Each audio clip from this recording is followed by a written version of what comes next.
Welcome to the Parent Guide to GCSE podcast, episode number 13. Today's guest is Jonathan Lewis, who is the Service Director for Education at Cambridge County Council and Peterborough City Council. Right, Jonathan, thank you very much for joining us today. We have so many questions and hopefully we can get some answers for our parents out there to do with, and obviously we're recording this at the time of the coronavirus pandemic, so that's just to let everyone know if they're listening to this a little bit later. But I dare say you have been, thank you for joining us by the way, but I dare say you've been a very, very busy man. It's been, it's been quite an experience actually. So I was talking to our chief exec the other day and we've had one day off since this all started. So that includes bank holidays and everything. But actually it's been a really interesting experience because we've been on a real roller coaster and new guidance comes out. You know, we meet with heads, we talk to our staff and actually, it's brought people together, a real sense of camaraderie around, you know, trying to keep education on track, getting this ready. And we're kind of coming towards the end now of a phase, and there'll be another one to come yet. But it's been an interesting experience all round, really. So, I'll bet. For you, what's your biggest challenge that you've had over this period? I think it's been the lack of government guidance we've had, actually. So I see my role in the local authority as being one of trying to bring people together. You know, we've got bits of information here and there. Let's do something sensible. You know, obviously safety has to be top of everything we've absolutely had to do. And, you know, that interpretation, that synthesis of what we do and don't know, you know, some good solid thinking. I think that's been one of the strengths actually, is that the way it's brought people together in the education sector has been amazing. So, you know, I've met with the Academy Trust CEOs pretty much, twice a week since this started. You know, we've all agreed, we've all put, you know, the children of Cambridgeshire and Peterborough, you know, sort of at the heart of what we do, and we've tried to, you know, really make things work the best we can. And you know, it's been tough, and you know, I'm sure some of the parents listening to this, you know, have had different experiences. But actually, what we've tried to do is share things, work together, and you know, really collaborate because it's got to be good for children. If we get it right, it's all the better. I mean, it must be nice to be able to take the politics out of it and just put the children first, because I dare say some of the guidance does have a little bit of political spin on it. Yeah, and that's been one of the challenges. So we've questioned many times, you know, how much of this is driven by the Department for Education, how much of this is driven by, you know, a bigger factor. You know, and let's be honest, you know, economic considerations are always going to come into something as big as this. But actually, what we've done locally is we've not played that game in lots of ways. I wouldn't, you know, I used to work for the Department for Education. I know how difficult their role is, and actually, you know, what we've tried to do instead is find ways to work around that. You know, education shouldn't be a political issue. It never has been. Actually, it's about what's doing right. And you know, I think the one focus that we're going to continue to look to now is that, you know, education is all about transition. Actually, it's all about getting children ready to be adults. And you know, if we ever lose that, well, we haven't done our jobs, have we? So, you know, yes, different scenario, yes, different context. We're going to have a really challenging 12, 18 months coming up. But actually, the focus should be on what happens to children as they move on to the next stage of their education or into employment. There's lots of nodding going on here. Yeah, absolutely. I mean, one of the things we've found parents have said a lot, and we've been reading online and things, is the public perception in some cases, largely caused by media reports, is that teachers have just had 4 months off and now they're going to get a summer holiday and isn't it all lovely? And some of the headlines that have come out have been incredibly frustrating and misleading. I'm thinking of things like, I read in an article yesterday how a certain percentage of schools aren't even doing online classes, when really that's probably due to the fact that the parents and the children just don't have access to online, and so they're setting their work in a different way. But I think teachers are getting a fairly good bashing. What's your experience of the school sector and teachers in particular, and how they've been working to support kids over this kind of pandemic, I suppose? Interesting one, really, because you know, education is so cyclical. You know, you do the same things. You know, yeah, you teach different things at different times, but actually it's a cycle.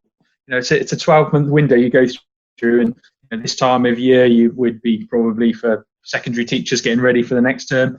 There'll be all sorts of work still going on and planning wise. That's completely gone out of the norm. Nothing is the same from one day to the next. And I think it's hard for people to adjust to that, as it is for people being in lockdown. Our teachers have gone into school. We in Cambridgeshire and Peterborough, our numbers have been incredibly high throughout. We always aim to do what the best we could. Delivering teaching at home is very different than delivering it in the classroom. Very much so. There has been a huge amount of investment into resources. We are contacting those parents that need contacting very regularly. There is an element and degree of complying with government guidelines. So we've just been through the whole GCSE results. What do we submit? How do we work it out? The justification behind that, the evidence. Teachers have worked endlessly. It's been really tough. I do have to say though, head teachers in particular, the call on them has been massive, really. And we've opened every holiday. There's been an element of everything going on. We opened all Easter. We've opened bank holidays. People have worked hard, and they are very, very tired, as I am. But actually, we're all focused on one thing, and that's getting children back into school now. And the meeting I've just held with 300 heads was all about what do we need to do to make September as smooth as it can possibly be. And not fall into the trap that's been out there about let's start teaching English and maths because that's all we should be doing. No, children need to go back and love school again.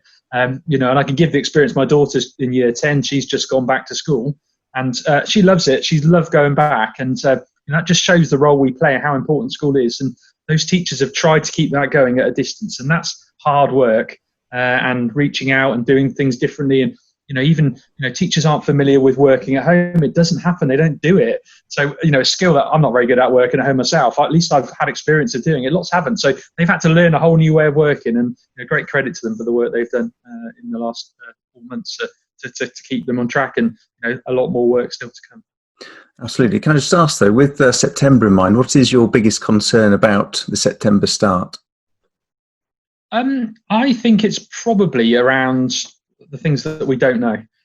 How are children going to be ready for learning? I'd encourage parents, get sleep patterns right. Get children to reflect on what they've learned so far. Don't be afraid to pick up your books and have a look through them. When we come to September, there will be lots of pastoral support. Schools are very minded that children will come in. Yes, behaviours will be challenging. There will need to be a period of adjustment, but we just don't know what that's going to look like at the moment. What we have learned from the children that have been into reception year 1, year 6, year 10 and year 12 is that actually children have adjusted well. They're very resilient children. We don't often give them the credit for that, but they are. But there will be a group of children that will need more help.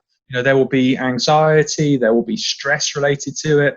That stepping into the new term is going to be really key. And, parents really need to talk to their children about it, offer support. There's lots of information out there about, that sort of adjusting to change.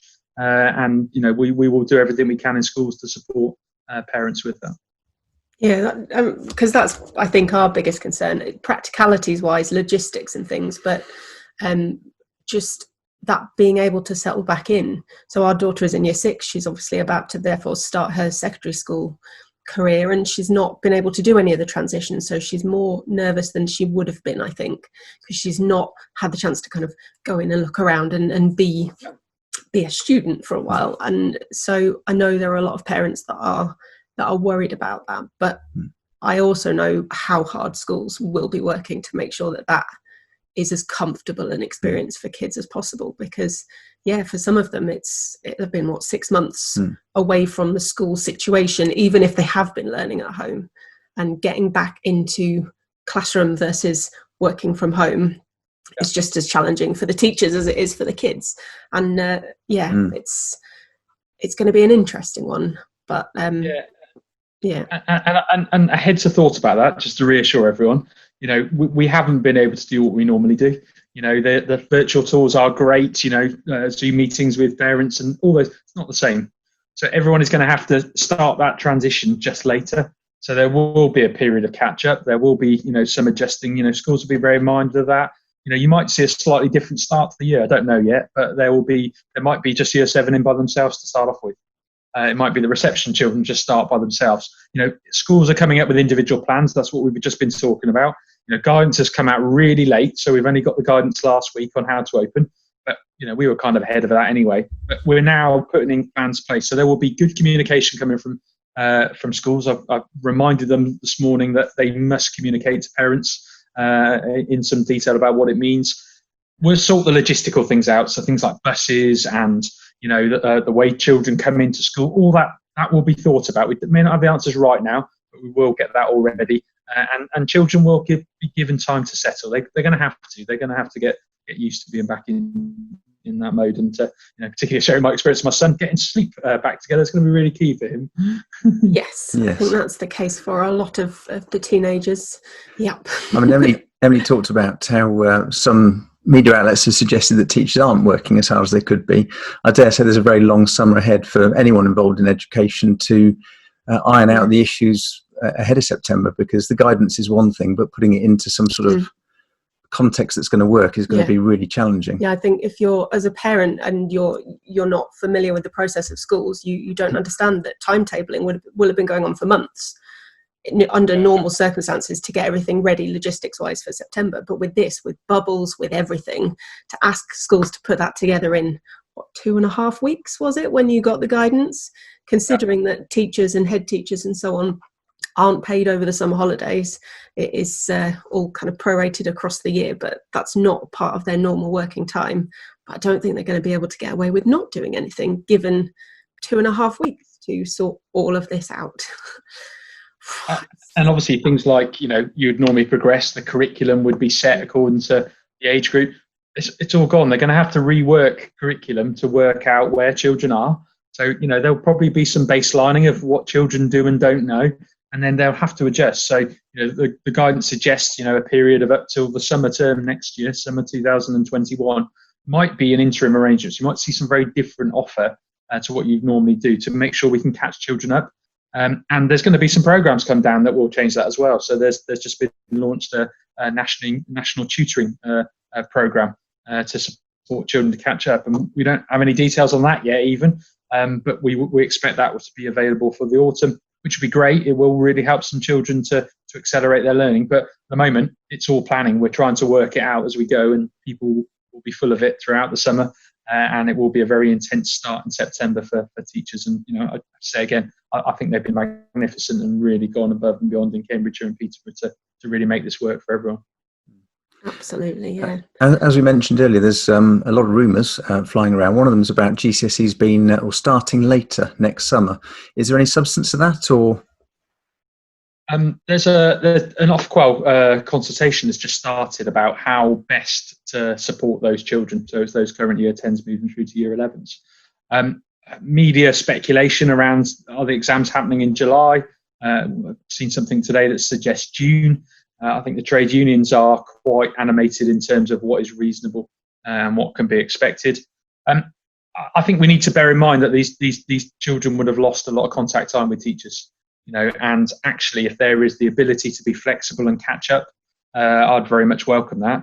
The problem is the knock-on implications. So if you sit in an exam in July, there's an extra bit of contact time in schools. Most timetables are worked out, so those teachers that teach year 11 then go off and do support for other year groups or plan for the next year, and they won't be able to do that. Likewise, the logistics of managing exams at a different time of year is going to be challenging. And then obviously the knock-on implication around marking exams, students accessing courses, moving on to sixth form colleges, on into university, means there isn't a huge amount of time. So I'm hoping they will extend the teaching window and push the exams back somewhat, but they can't go too far back. And we wait and see what Ofqual do in terms of their consultation that's just been launched. Yeah, we are encouraging parents to make sure that they get in and have a say in that, because obviously they're also major stakeholders in this. My practical concern was the hall in the summer. By the time it gets really hot, any school hall anywhere, they're all the same. Because we don't do aircon. I've never been in an air-conditioned school hall yet, so yeah, that will be challenged. And there is how do we get exam invigilators? They're not always available at certain times. It sounds great in theory, but actually it's such a complex process. Teachers mark the exams. Are they going to be available if that exam papers come through to them and it's end of August, early September. There's a huge amount of thinking to do yet. But, important that parents do respond, because, everyone will have a view from their own child, like I have my year 10 at the moment. What's best for her?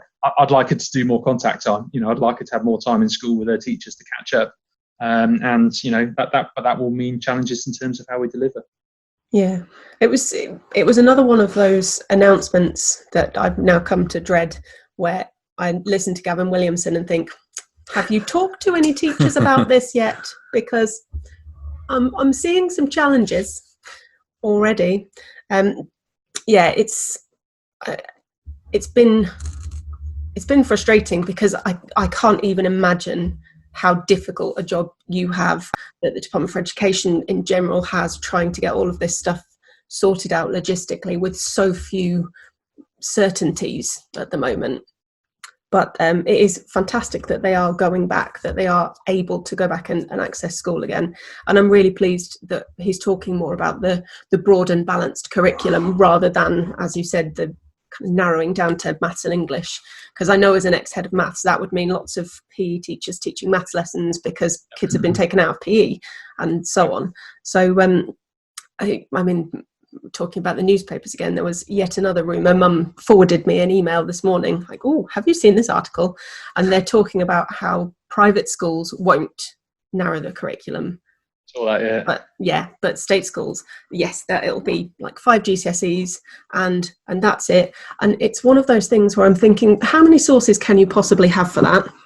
How can you know this? And why would you scare parents with it, and teachers? Because it's somewhat unhelpful. So, I mean, in terms of the challenges that you're facing, how much time are you spending having to deal with irate people who have heard rumours and are up in arms about it? I think probably second guessing government guidance, if that's probably a nicer way of putting it, is taking all our time. We just answer questions constantly from head teachers. So just had a look at our mailbox earlier. We have a shared mailbox where these queries come in. We've responded to 2,000 emails since this has come through. So we produce a detailed pack of information. I brief counsellors. We write briefing papers for governors. We are constantly interpreting, trying to appease. Listening to people. I meet with the Department for Education twice a week, and it is literally me saying, need to answer this, need an answer to that, need an answer to this. What do you think about that? I think you should be doing this, we should be doing that. I've yet to get Boris to acknowledge me in one of his speeches, but I ask that very regularly as well. Just to put your hands up and say, come on, let's recognise the local area. So no, it's been pretty much that. I haven't done any business as usual work really since this started. It's been long days, long hours. Because I believe my role fits in with head teachers. So every bank holiday I've been in, we have to provide that support throughout. And most of it is about reassurance, actually. Most of it is about getting people not to panic, get upset. The stress and anxiety in that workforce is huge at the moment. There's a whole issue about safety. We've handled that really well. I'm really positive about the way risk assessments were done. We've done appropriate measures and worked it through. But it's still a workforce under stress. We haven't had all our teachers in. There are teachers that haven't been anywhere near school because they're on the shielding list and haven't been able to come in. So we're going to have to, continue to adapt to what changes and provide as much support as we can, both pastorally to our children as they come back in, but equally to our staff, because they've had a really tough time too. Just a quick thought about bubbles, which are obviously in the news at the moment. When it comes to vertical tutoring, does that mean that can't happen because bubbles have to be kept in year groups, or? Yeah, we've again, this is one of the questions I've already put off to the DFE. Essentially, in the spirit of the guidance, no, because you couldn't deliver the broad and balanced curriculum and have a mixing of year groups. It's really, really tough to do that. So, we are allowed large bubbles. Bubbles aren't restricted to 30. There's talk of a year group could have 300 people. Well, we've got secondary schools with 360 in it. In a bubble, but if you're then mixing year groups across that through the vertical tutoring, it's going to be really tough. So there is going to have to be some compromise around the way schools work and operate. At the moment, the guidance is always vague, so that's where we seek clarity, we update, we work our way through. But I think the vertical tutor group model is going to be one that's going to be incredibly hard to deliver. As is the before and after school club model as well. That's another hard one to do, and all the extended summer activities. It's hard to have an arrangement with bubbles that suddenly then you change the children in it. It just isn't going to work. The good thing about the guidance that has come out now is there's more flexibility with adults. So adults can cross across bubbles. Originally they couldn't. There's now the ability to do that, providing they can socially distance. So are you suggesting the guidance comes out and then about a minute later more guidance comes out to clarify, or? No, let's not get too political. And yeah. I reckon I average hours a day from the Department for Education to give us information about what's going on. It must be at least 10 a day. Wow. Yeesh.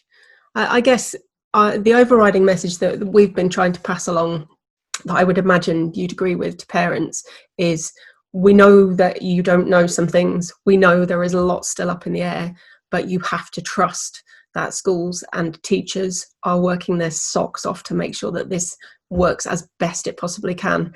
And you've just got to give them a chance to get it sorted out, because they've not had time yet. And so save the questions, trust that they're doing all the right things, and they will let you know as soon as they actually have answers themselves. And it will all work out in September. But I hope.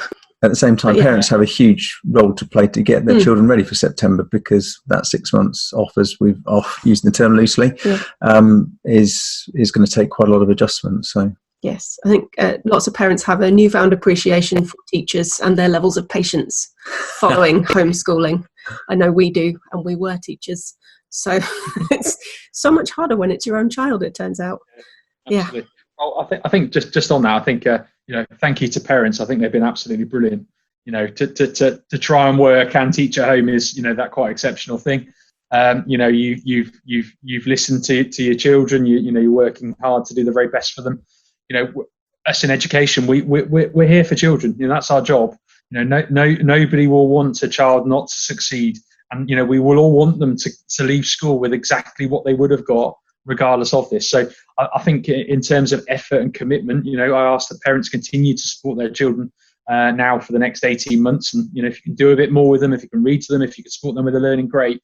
But we will do everything we possibly can to make sure children catch up as well. Because ultimately, again, our role is transition. If we can make children succeed in life, that's what we're here to do. So, I think that's what you'll see. And, it will be a roller coaster. I've got no doubt about that. But communication will be absolutely key. And every time I speak to head teachers, I reiterate to them how important positive, regular communication is to parents. Absolutely. I mean, from our point of view, with the schools where our children go to, they've been absolutely brilliant. First rate, the way the emails are being pitched, particularly from our daughter's school, it's just hit the nail on the head every time. Just been very, very impressed with communicating the issues, but also putting our minds at rest. So I'm sure most schools are like that. Yes, we'll even give a shout out to Mr. Eardley, because we can do that without naming names of schools and things. He's been superb. I will let Mr. Eardley know you've mentioned him. Well, I think that was all the questions we had. We didn't want to interrogate you too much, because your time is incredibly precious and you have other very important things to be doing. Is there anything else that you particularly want parents to know that we can support schools with at all? No, I don't think so. I think one thing schools have been asked to do is continue to offer remote learning. So I think it's perfectly reasonable for schools to request parents to request that schools continue to help through that route, and it's worth keeping an eye on all the information. I'm sure you've publicised it. The Oak Academy, I think, is a really positive step forward. I think there's lots of work still to do on it, but there's lots of opportunities out there. And on the Cambridgeshire and Peterborough website, we've got our own home learning page there. Go and have a look. There's a huge amount of resources that we put together, and it's always helpful to give children a little bit more. If you can do that, that would be much appreciated. But again, I reiterate my message. I think parents have been amazing throughout this, and we will repay that kind support you've given through the work that will catch up, and I'm very confident children will get back to where they need to be in as quickly a time as we possibly can. Fabulous. Thank you very much for your time. We are very grateful. That's great. Cheers. Thank you very much for listening to the Parent Guide to GCSE podcast. If you would like more information on how you can support your child through their exams, head over to parentguidetojgce.com or parentguidetopost16.com. Alternatively, you can grab the GCSE Survival Guide for Parents, which is now available on Kindle or paperback from Amazon.